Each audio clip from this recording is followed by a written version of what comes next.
এবারে শুরু হচ্ছে প্রশ্ন ও উত্তর পর্ব।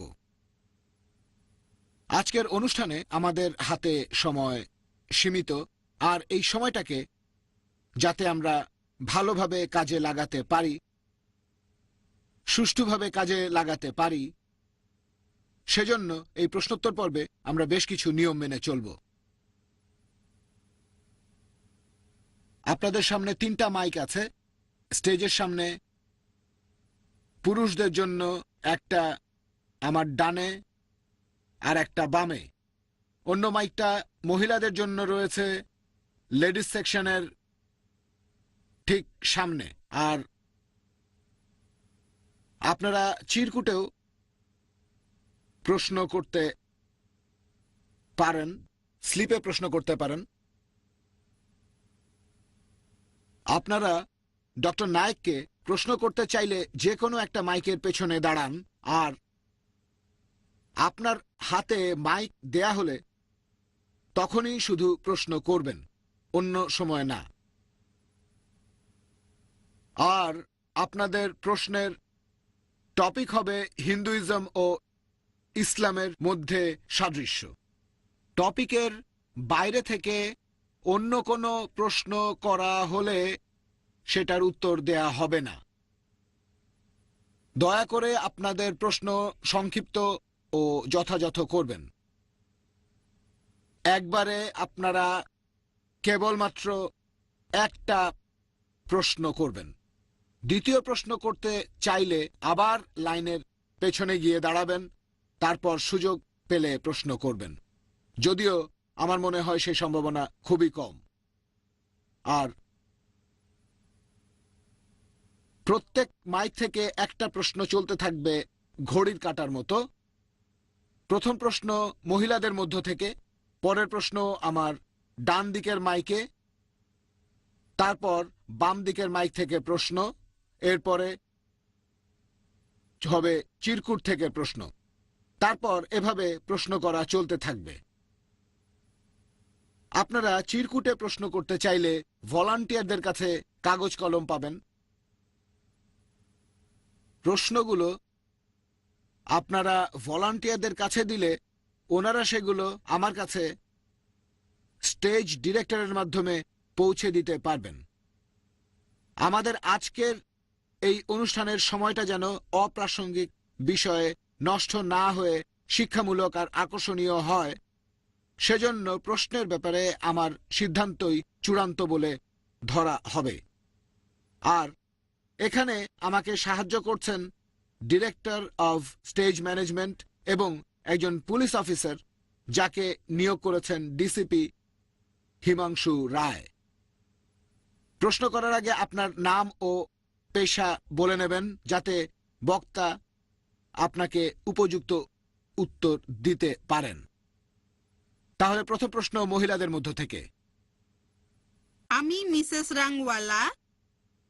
আপনি আপনার লেকচারে রাজা রামমোহন রায়ের প্রশংসা করলেন। আপনি কি জানেন তিনি পর্দা প্রথার বিরুদ্ধে ছিলেন? তিনি বলেছেন ইসলাম কেন মহিলাদের পর্দার পেছনে রেখে অবমাননা করে? হিন্দু মহিলাদের কি সালোয়ার কামিজে যথেষ্ট ভদ্র দেখায় না? বোন, আপনি খুব সুন্দর প্রশ্ন করেছেন যে আমি আমার লেকচারের মধ্যে রাজা রামমোহন রায়ের অনেক প্রশংসা করেছি। হিন্দুইজমে উনি যেসব সংস্কার করেছিলেন, তবে তিনি হিজাবের বিরুদ্ধেও কথা বলেছিলেন, যেটা ইসলাম ধর্মে আছে। আমি এ ব্যাপারে জানি কিনা, আর ইসলাম কেন মহিলাদের পর্দার আড়ালে রেখে তাদের অসম্মান দেখায়, আর হিন্দু কোনো মহিলা পর্দা না করে সালোয়ার কামিজ পরলে সে কি মার্জিত হবে কিনা। বোন, আপনাকে বুঝতে হবে, যদি আমি কোনো লোকের একটা বিষয়ে প্রশংসা করি, তার মানে এই না যে আমি তার সব কথা মেনে নিলাম। যেমন ধরেন 4 বছর আগে ইন্ডিয়ার স্বরাষ্ট্রমন্ত্রী মিস্টার এল.কে. আদভানি আইনের ব্যাপারে সুপারিশ করেছিলেন ধর্ষণকারীর হওয়া উচিত মৃত্যুদণ্ড। তখন আমি প্রশংসা করেছি যে উনি ইসলামী মতবাদের সাথে একমত হয়েছেন যে ধর্ষণকারীর মৃত্যুদণ্ড হওয়া উচিত। তবে যখন আমি এল.কে. আদভানির প্রশংসা করছি, তার মানে এই না যে তার সব কথাই মেনে নিচ্ছি। তবে ওনার এই কথার সাথে আমি একমত যে ধর্ষণকারীর মৃত্যুদণ্ড হওয়া উচিত। ইসলামে একই কথা বলছে।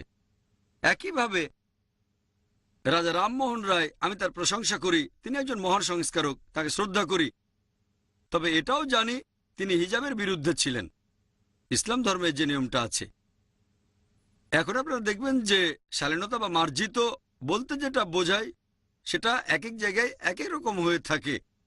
যেমন ধরেন, বেশ কিছু দেশ আছে আরবের যেখানে বলা হয় যদি কেউ মহিলার দিকে তাকায়, কোনো মেয়ের দিকে তাকায়, সেটাকে বলা হয় অভদ্রতা। কোনো মহিলার দিকে তাকালে সেটা হবে অভদ্রতা। ইন্ডিয়াতে কোনো মহিলাকে যদি স্পর্শ না করেন সেটাই ভদ্রতা।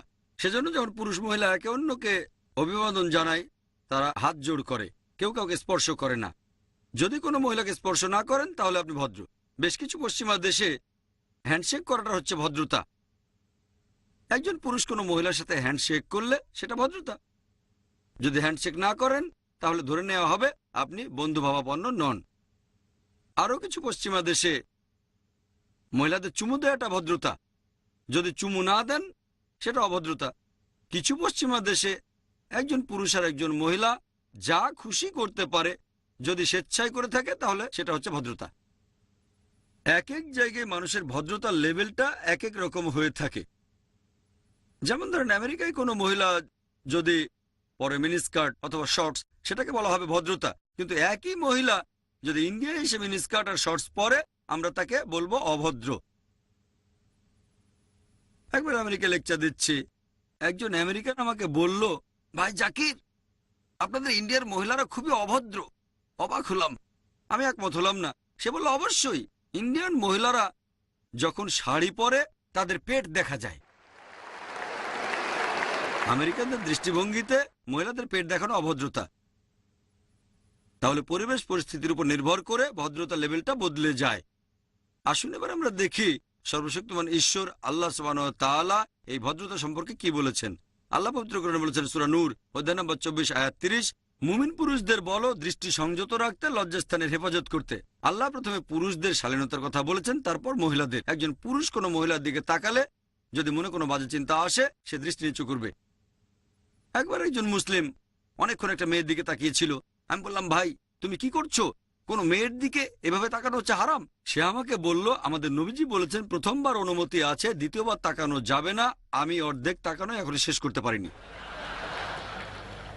নবীজি যখন বলেছেন প্রথমবার তাকানো যাবে, দ্বিতীয়বার তাকানো যাবে না, তিনি আসলে বুঝিয়েছেন যদি অনিচ্ছাকৃতভাবে কোনো মেয়ের দিকে তাকান, তারপর ইচ্ছাকৃতভাবে তার সৌন্দর্যটা উপভোগ করবেন না। এমন না যে 10 মিনিট এক দৃষ্টিতে তাকিয়ে বলবেন প্রথম দেখাটা এখনো শেষ করিনি।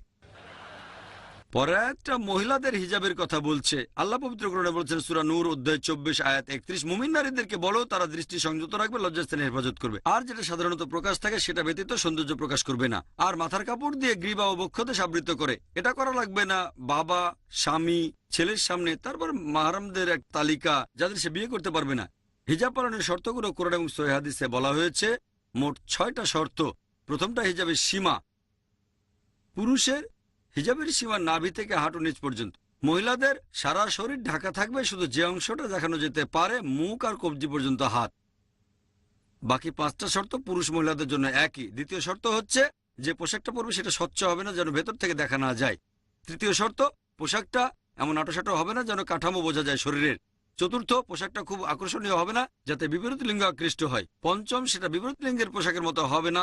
আর ষষ্ঠ, পোশাকের মধ্যে অবিশ্বাসীদের কোনো চিহ্ন থাকবে না। হিজাবের কারণ বলা হয়েছে সূরা আহজাব অধ্যায় 33 আয়াত 59।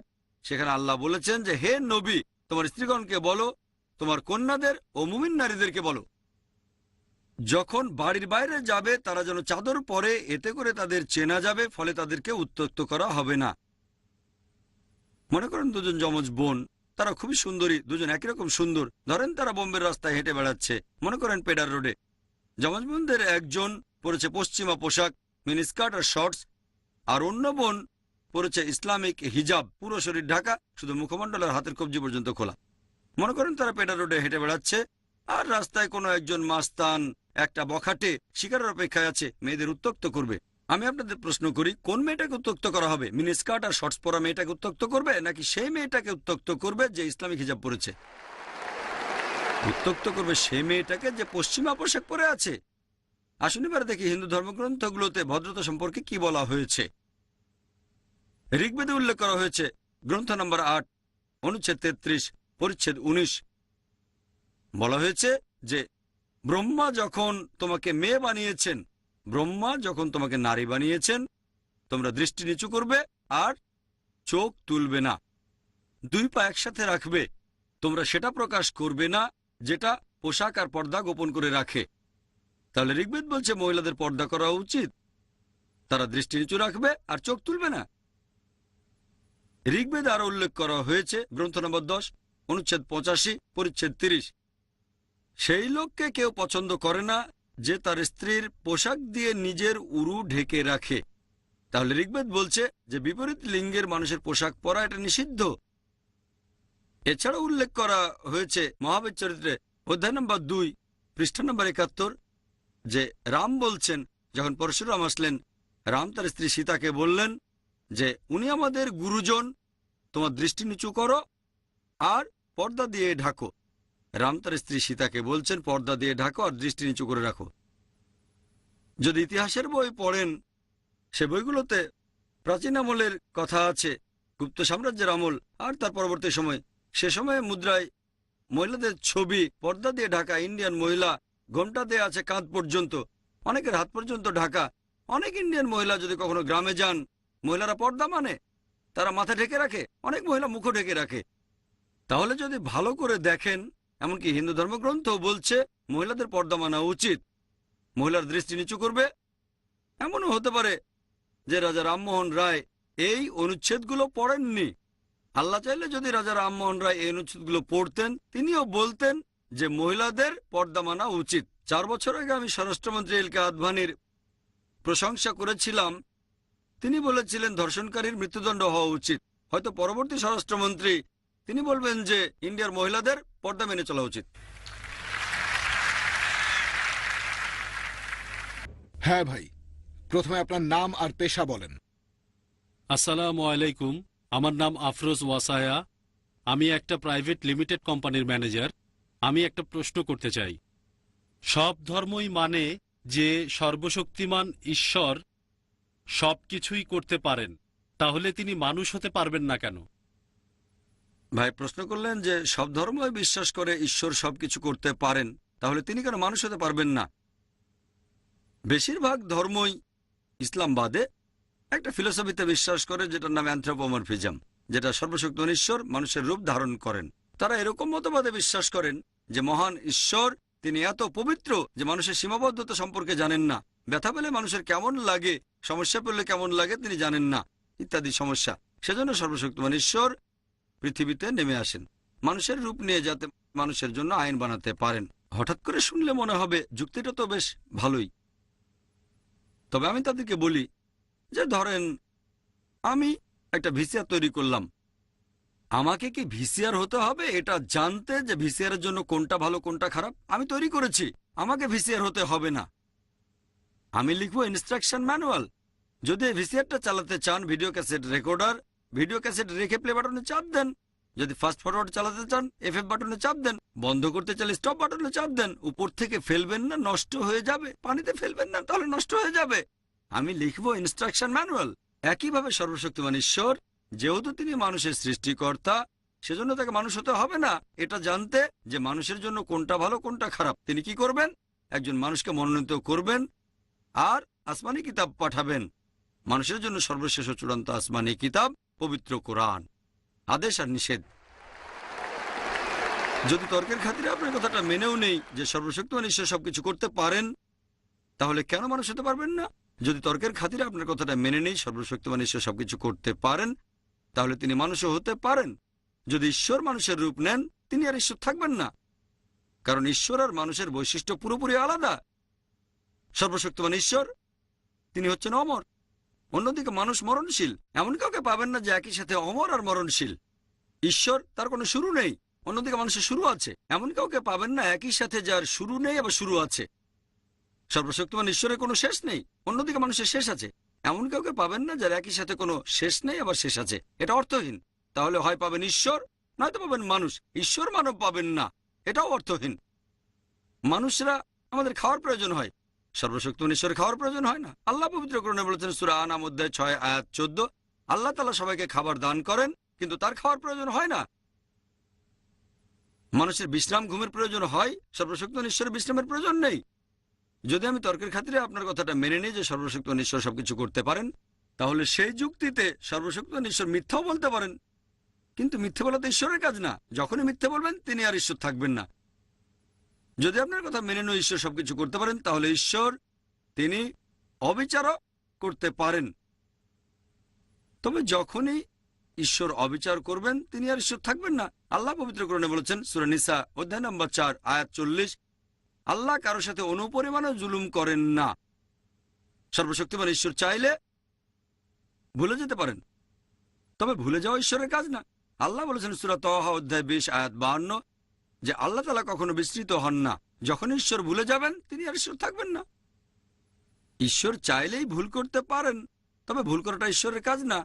আল্লাহ বলেছেন সূরা তাহা অধ্যায় 20 আয়াত 52 যে আল্লাহ তাআলা কখনো ভুল করেন না। যদি ঈশ্বর ভুল করেন তিনি আর ঈশ্বর থাকবেন না। কোরআনের কোথাও বলা হয়নি যে আল্লাহ সবকিছু করতে পারেন।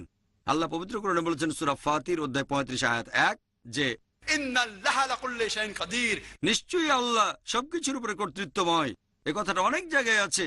সূরা বাকারা অধ্যায় 2 আয়াত 106, সূরা বাকারা অধ্যায় 2 আয়াত 109, সূরা বাকারা অধ্যায় 2 আয়াত 284, সূরা আলে ইমরান অধ্যায় 3 আয়াত 29, সূরা নাহল অধ্যায় 16 আয়াত 77, সূরা ফাতির অধ্যায় 35 আয়াত 1। আল্লাহ বলেছেন ইন্নাল্লাহা লাকুল্লি শাইইন কাদির, নিশ্চয়ই আল্লাহ সবকিছুর উপর কর্তৃত্বময়।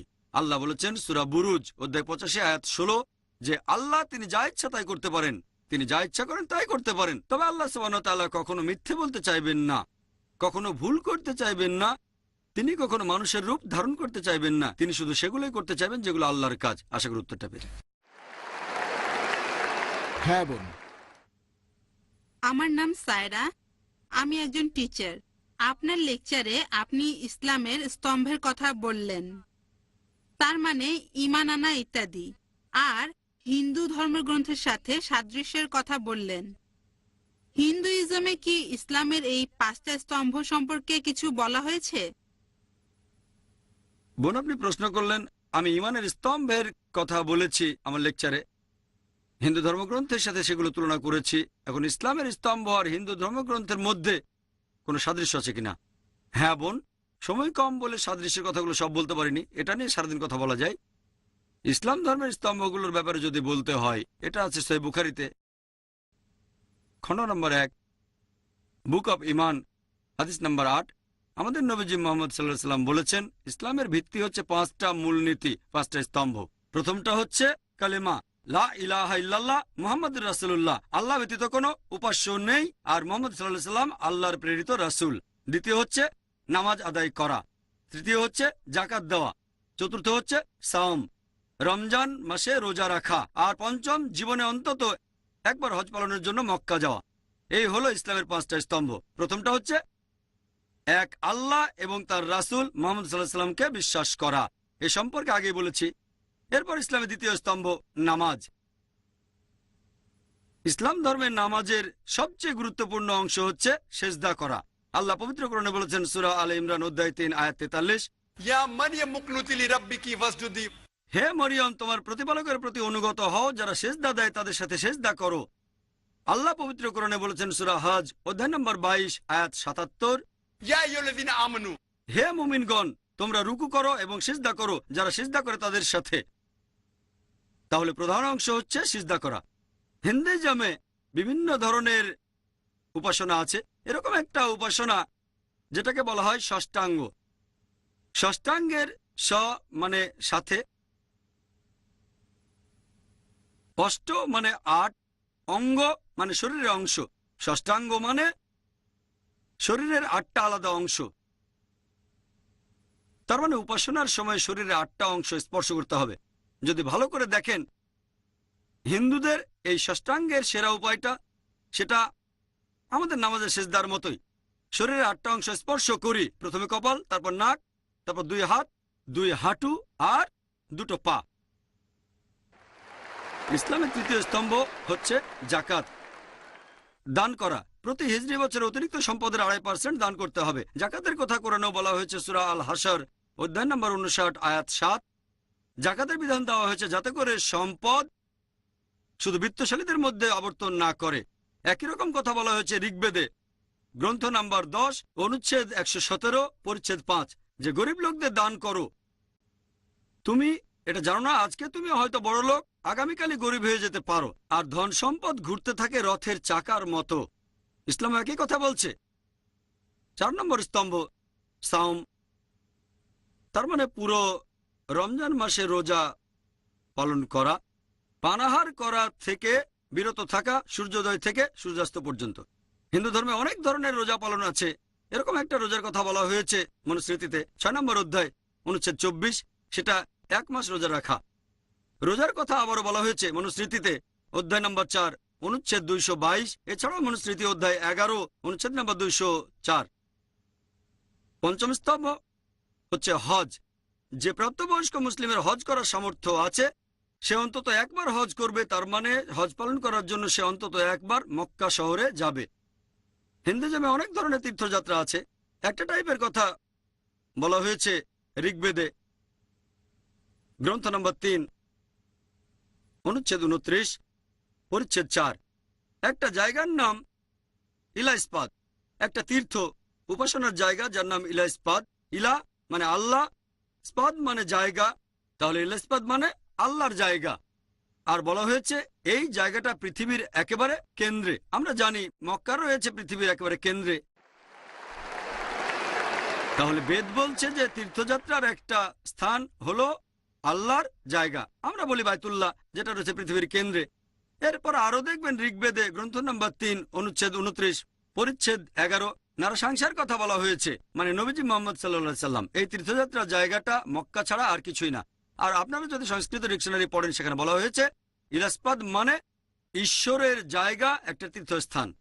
মক্কার কথা আরো উল্লেখ করা হয়েছে ঋগ্বেদে গ্রন্থ নম্বর 1 অনুচ্ছেদ 128 পরিচ্ছেদ 1। এই হলো সংক্ষেপে হিন্দুইজম আর ইসলামের স্তম্ভগুলোর মধ্যে সাদৃশ্য।